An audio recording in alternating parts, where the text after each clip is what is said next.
Premonição é uma franquia de terror de sucesso tão amada que já completou 25 anos com 6 filmes até o momento. Mas você sabia ou conhecia as muitas ideias, roteiros e histórias descartadas que nunca chegaram a virar filmes? E aqui vocês vão descobrir tudo na 4ª temporada, Sequências Perdidas de Premonição. Nesse episódio eu vou apontar as diferenças entre o roteiro original de Premonição 3 e a versão final do filme. E um detalhe interessante é que a montanha-russa seria completamente diferente. E também temos o retorno de Kimberly no final do roteiro. Então, o que eu não falei aqui é porque é exatamente igual ao que está no filme, galera.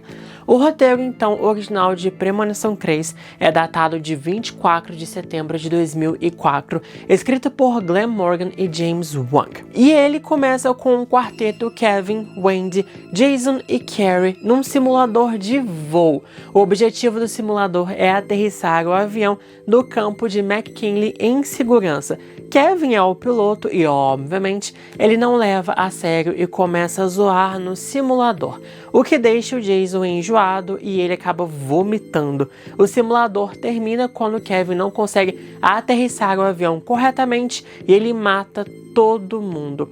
É uma referência ali ao voo 180, né, galera? Quando ele sai, então, do simulador, o trabalhador do brinquedo fica bravo que ele vai ter que limpar o vômito e fecha o brinquedo temporariamente. O Jason fica envergonhado e tem medo do que o time de futebol que ele joga vai falar dele. Ele diz para Wendy que não quer ir na montanha-russa, mas ela o convence de ir, porque se ele não for, aí sim o time não vai deixar ele em paz. A Carrie então puxa o Wendy e pede desculpas pelo comportamento de Kevin, e é nesse momento que ela conta que vai terminar com ele. No roteiro, Ashley e Ashlyn, na verdade, são irmãs gêmeas e seus nomes são Jennifer e Jessica. E o prêmio que elas ganham não é o coqueiro inflável, e sim há vários pôsteres de artistas que morreram em tragédias. Kurt Cobain, Aaliyah, Selena, James Dean, Marilyn Monroe e muito mais. O nome do Louis também no roteiro é diferente. Ele se chama Hector. Ele tem uma namorada chamada Verônica, que iria pro filme, só que também foi deletada. E até a montanha-russa, como eu falei pra vocês, no roteiro é diferente. Ela se chama Blunderbore, que é o gigante da lenda Jack, o matador de gigantes. A entrada do brinquedo é um castelo medieval com esse gigante bem na porta. Ao entrar, há inúmeras árvores e mais uma vez a estátua do gigante da lenda. Wendy se sente desconfortável e diz para Jason que no simulador, antes do voo cair, ela viu rapidamente o rosto desse gigante. Ele tenta então acalmá-la e ela pergunta se ele viu também, e ele diz que não, porque estava vomitando naquele momento, né? Nesse momento, então, Kevin chama eles para entrarem na fila. E Jason diz para ela que vai ficar tudo bem, é só um brinquedo estúpido e logo depois ela vai se esquecer disso. Hector é um grande machista e pede para Verônica esperar lá fora. Ela fica decepcionada que não vai poder andar na montanha-russa, depois ela vai agradecer, né? Nesse momento conhecemos então Scott, que é o nome original do Frankie, o cara obcecado pelas gêmeas, que no roteiro aqui ele é mais um colega de turma deles ali. Todos então entram na fila e dentro do brinquedo é o interior de um castelo medieval e há uma divisão para 2 carrinhos.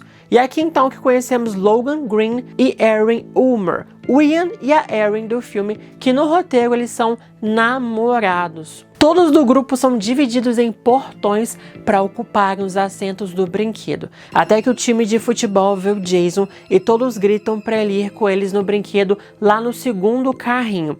O Jason olha para Wendy meio que pedindo permissão, ela deixa ele ir, o Kevin vai também, mas o time não quer ele ir lá, porque ele errou um passe no jogo e se não fosse por Jason, eles poderiam ter perdido.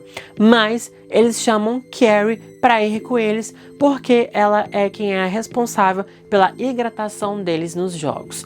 Antes de ir, então, Jason pede para Kevin cuidar de Wendy. Então, no primeiro carrinho, Wendy e Kevin são levados pro portão 2 e as irmãs pro portão 1. Assim que eles abrem então as portas para entrarem nos assentos, Scott, que estava no portão 6, corre e se senta no 2, atrás das gêmeas e na frente de Hector. Wendy então puxa Kevin para eles se sentarem lá no portão 6. Depois da premonição, Wendy grita para sair e diz que há um problema no carrinho e que vai ter um acidente. Ela arruma uma confusão, então o trabalhador do brinquedo junto com os seguranças retiram todos do primeiro carrinho para averiguarem se havia algo de errado. A Wendy ela fica aliviada, mas todos os outros ficam extremamente furiosos. Mas o alívio de Wendy dura pouco quando o segundo carrinho com Jason e Carrie é liberado. Ela vê então um jogador do time escondendo uma câmera, assim como Scott fez. Ou seja, o acidente acontece mesmo assim. Na escola, então, quando a Wendy ela libera seu armário, o professor Smith pergunta a ela sobre a câmera do anuário e ela diz que está com Kevin. Depois o Kevin aparece e os dois conversam e o diálogo é parecido, só que o Wendy diz que não está bem com sua irmã e os pais deveriam se divorciar. Quando a Wendy então anda pela chuva, ela para e olha para o céu. Jessica e Jennifer estão sob uma luz azul esverdeada e a lâmpada começa a piscar várias vezes e fazendo aquele barulho zunindo, até que explode e assusta todo mundo. Kevin pergunta pra Wendy o que ela havia visto ali, que ela tava com uma cara meio assustada. Ela não responde, vai até o carro e dirige embora pra sua casa. Então no roteiro, as duas meninas elas não convidam Wendy pra ir no salão de bronzeamento e também não tem a parte do Kevin falando sobre premonições e o voo 180 que acontece mais tarde no roteiro. A morte de Jennifer e Jessica / Ashley e Ashley é um pouco diferente aqui. Elas não levam bebidas para dentro da sala, o que causa ali o mau funcionamento da voltagem das camas de bronzeamento, porque a bebida ela vai derretendo e a aguinha vai escorrendo, cai no aparelhinho de voltagem, dá um curto-circuito e ali então a voltagem do aparelho vai aumentando cada vez mais. Aqui no roteiro não, a voltagem simplesmente aumenta do nada. Uma outra grande diferença na morte das meninas são as cenas intercaladas da Wendy durante as mortes. Não temos as cenas da Wendy, nem ela vendo as fotos e tentando ligar para elas também durante o bronzeamento ali. Então não é nesse momento que a Wendy começa a descobrir sobre as fotos dos personagens como premonições ali. Acontece muito mais tarde no roteiro aqui. E no funeral das meninas temos um diálogo entre Kevin e Julie. Ele pergunta de Wendy e Julie responde que não se importa onde ela está. Ele ainda questiona que depois de tudo que aconteceu, se elas não poderiam deixar a rixa de lado. A Julie diz que ele era muito mais legal quando ele era um imbecil. Corta a cena então e Wendy está ligando seu carro para ir embora e leva um susto com Kevin batendo em sua janela. Ele diz que precisam conversar sobre o que está acontecendo, mas Wendy fica pé da vida e manda ele sair de perto do carro. Ele insiste e pede para ela levá-lo para casa enquanto ele conversa com ela e se ele ainda não conseguir convencê-la, ele vai deixá-la então em paz. No carro então a Wendy anda em disparada e Kevin precisa acelerar a conversa ainda mais. Ele começa falando que Logan, o Ian, estava certo e as probabilidades do acidente da montanha-russa eram pequenas. E ainda duas irmãs morrerem logo depois é menor ainda. E ele relembra de Darius Marshall, um segurança das Nações Unidas que se machucou no 11 de setembro e morreu meses depois de um acidente estranho. Wendy o corta dizendo que em Nova York milhares de pessoas sobreviveram e ainda estão vivas, mas uma hora elas vão morrer porque todo mundo vai morrer um dia, Ali o Kevin então diz que ninguém viu o acidente numa visão antes de acontecer. E aí então que ele fala sobre o voo 180, sobre a visão de Alex e as mortes dos sobreviventes. O Andy então vai desacelerando o carro. Depois ele fala sobre o engavetamento e sobre Kimberly e que todos eles estavam conectados de alguma forma com o voo 180. Mas a Wendy diz que eles não têm nada a ver com isso e que ela nunca tinha ouvido falar sobre isso antes, sobre o voo 180.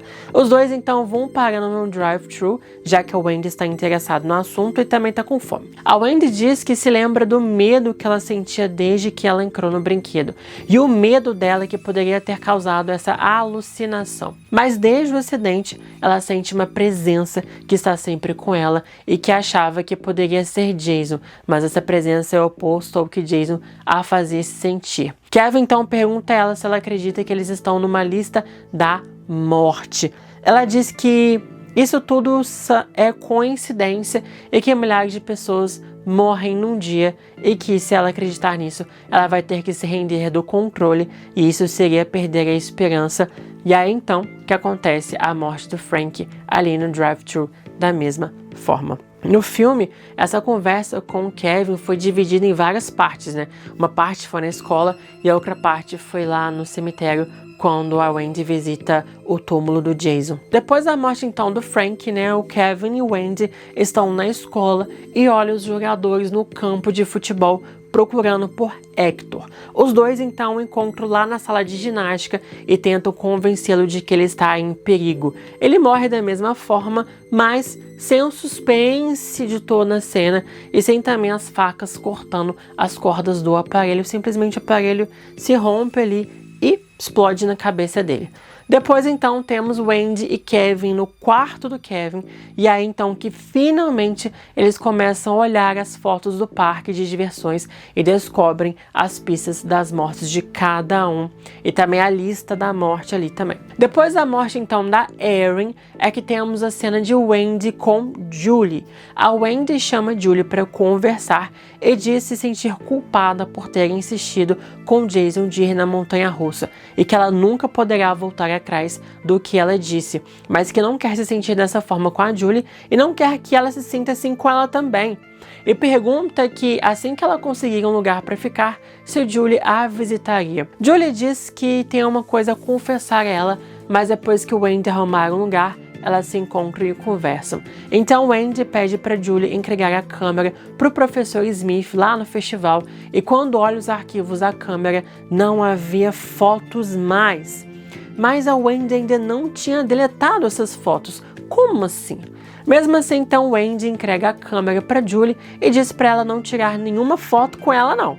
E depois então a Wendy vai para o seu computador e descobre então nesse momento que a Julie esteve na montanha-russa.